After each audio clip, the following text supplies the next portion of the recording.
পাহাড়ে ঘেরা একটি শান্তিপূর্ণ গ্রামে আহমদ নামে এক জ্ঞানী ও দয়ালু ব্যক্তি বাস করতেন।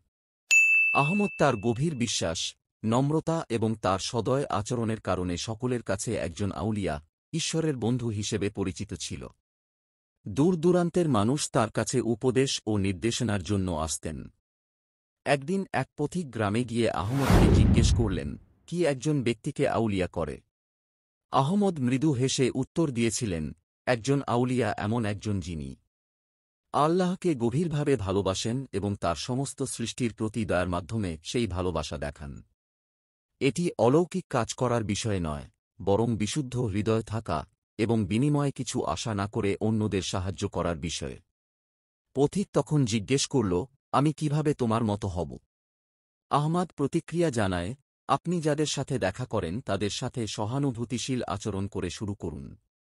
যাদের প্রয়োজন আছে তাদের সাহায্য করুন, সত্য কথা বলুন এবং সর্বদা কঠিন সময়ে ধৈর্য ধরুন। সর্বোপরি মনে রাখবেন যে আল্লাহ প্রতি মুহূর্তে আপনার সাথে আছেন। আহমদের কথায় অনুপ্রাণিত হয়ে ভ্রমণকারী দয়া ও নম্রতার জীবনযাপন শুরু করেন।